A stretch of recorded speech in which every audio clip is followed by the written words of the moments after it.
नमस्कार, आप देख रहे हैं केबीसी न्यूज और मैं हूं आपके साथ शिवानी। जमुई में एक प्रेमिका अपने प्रेमी के घर रहने के लिए पहुंच गई। उसका कहना है कि सत्यम नाम के लड़के से उसका अफेयर था। उसने शादी भी की है। 1 साल तक पत्नी बनाकर चेन्नई में अपने साथ रखा, लेकिन अब वह दूसरी शादी करना चाहता है।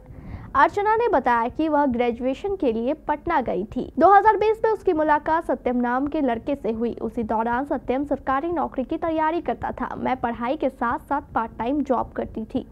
बातचीत के बाद हम दोनों करीब आ गए। उसने मुझसे शादी करने की बात कही और मेरे साथ संबंध बनाया। 2022 में उसने पटना के ही एक मंदिर में शादी की और शादी की सारी तस्वीर उसने अपने पास रखी है। इस बीच मेरी पढ़ाई खत्म हो गई और मैं जॉब के लिए दिल्ली चली गई। सत्यम भी नौकरी के सिलसिले में चेन्नई चला गया। सत्यम वहां ट्रांसपोर्ट कंपनी में काम करता था। खुद को सेटल करने के बाद सत्यम ने अर्चना को चेन्नई बुला लिया। वहां हम दोनों एक साथ पति पत्नी की तरह रहने लगे। सत्यम के चाचा और रिश्तेदार भी चेन्नई के इसी इलाके में रहते थे। वो सब लोग हम दोनों के बारे में जानते थे। 2024 में सत्यम छठ पूजा में अपने घर गाँव आया। अर्चना के मुताबिक सत्यम के गाँव वाले को बात पता चली कि वह दूसरी शादी करने वाला है। सत्यम ने खुद गलती से मेरे व्हाट्सएप पर लड़की की तस्वीर भेज दी। उसके रिश्तेदारों ने भी बताया कि सत्यम की शादी तय हो गई है। अर्चना ने लड़की की तस्वीर देखने के बाद सत्यम से बात की तो उसने कहा कि ऐसा कुछ नहीं है। बात बढ़ने पर उसने शादी की सारी तस्वीर फाड़ दी और मुझे घर से निकाल दिया। अर्चना ने इस मामले को लेकर चेन्नई में भी पुलिस से शिकायत की है, लेकिन सत्यम वहां से भाग निकला। उसके बाद 2025 में सत्यम के पैतृक गांव पहुंची। वहां वो 2 दिन से रुकी हुई है। वहीं इस मामले को लेकर एसपी मदन आनंद ने कहा है कि लड़की की ओर से व्हाट्सएप पर शिकायत की गई है। खैरा थाना इलाके के एक लड़के के साथ कथित तौर पर शादी की बात कही जा रही है। खैरा थाना प्रभारी को जांच की रिपोर्ट देने को कहा गया है। रिपोर्ट आने के बाद आगे की कार्रवाई की जाएगी। शायद कोई लड़का जो है खैरा थाना के अंतर्गत में वो तथाकथित बोल रही है कि शादी किया है, और वो जो व्हाट्सएप की है हमको मैसेज, उस व्हाट्सएप को हमने खैरा थाना प्रभारी को दिया है। जांच करके हमको रिपोर्ट देंगे कि क्या मामला है। मेरे साथ सर बहुत गंदा यौन शोषण किया गया है। सत्यम कुमार ने मेरा किया है। हम लोग 2020 में मिले थे। दोनों एक दूसरे से प्यार करते थे। पटना में मिली थी।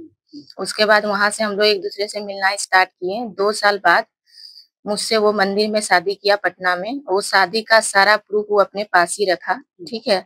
उसके बाद वो हमको धोखा देने के लिए कभी भी मुझे इमोशनल ब्लैकमेल किया कि अभी अगर मैं घर वालों को बताता हूँ शादी के बारे में या फिर तुम्हारे बारे में, हम लोग का रिलेशनशिप के बारे में, तो मेरा भैया है जो बड़े भैया, उसका शादी नहीं होगा। मैंने उसकी बात मानी सर। मैंने भी सबसे छिपा के रखी, अपनी फैमिली से भी छिपा के रखी।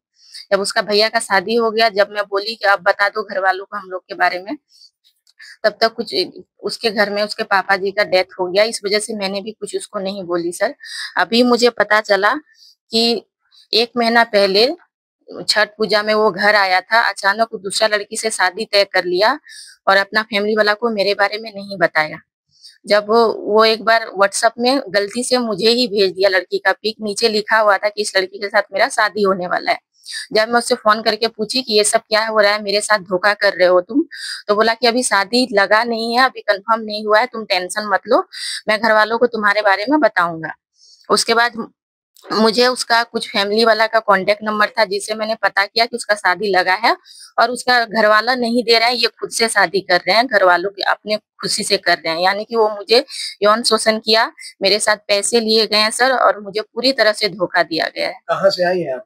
मैं अभी चेन्नई से आई हूँ सर। चेन्नई रूम से मुझे निकाला गया, वहां से भी मारपीट करके सारा सबूत मिटाने का कोशिश किया गया है सर। लड़का कहाँ है?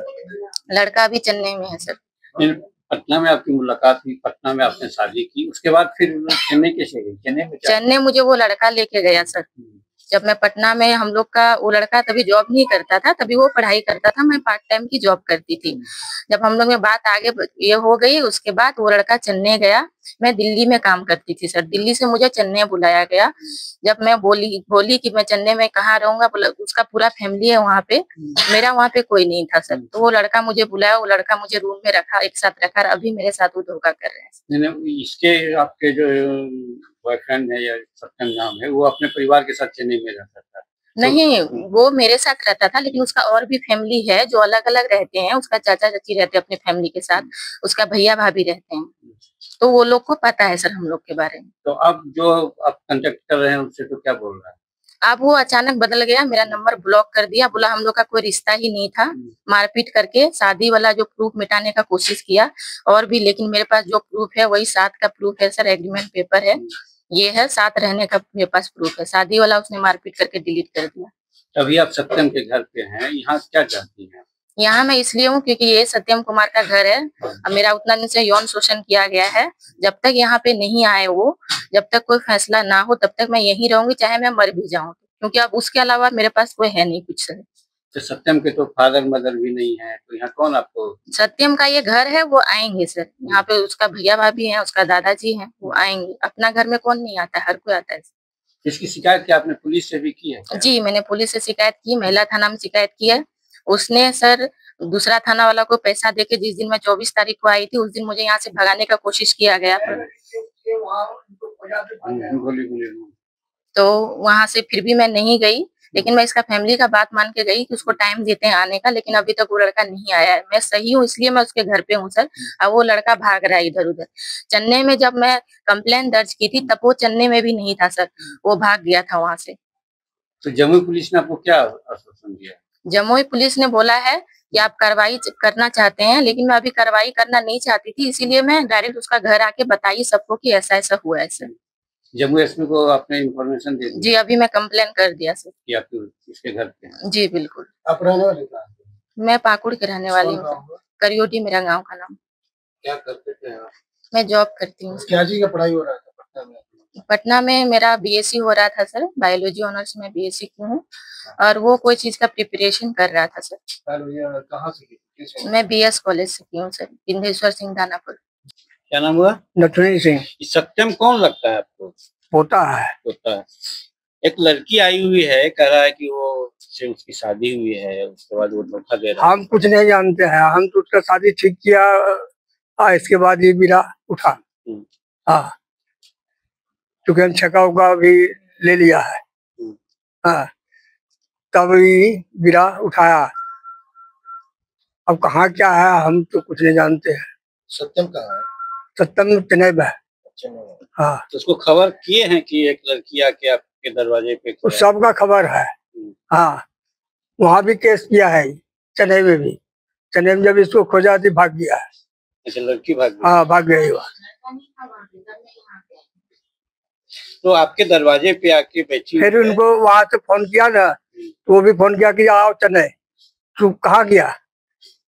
नहीं, अभी आपके दरवाजे पे आके बैठी हुई है। तो आप अपने स्तर से पुलिस को खबर की? कोई अनजान आदमी आपके दरवाजे पे? ना, अभी हम कहीं खबर नहीं किया। तो करेंगे खबर? है? खबर करेंगे पुलिस? खबर तो मैंने, आप जिसको नहीं जानती हैं, हाँ, जानते नहीं हैं कि कौन है नहीं है, कोई अनजान आदमी अगर आपके दरवाजे पे आके बैठा हुआ है, तो आप पुलिस को खबर करेंगे? एक बार तो खबर किया वहाँ। हाँ। और जो आया था रोई नहीं की, फिर अपने मन से गया। रवि रंजन पांडे की रिपोर्ट केबीसी न्यूज के लिए।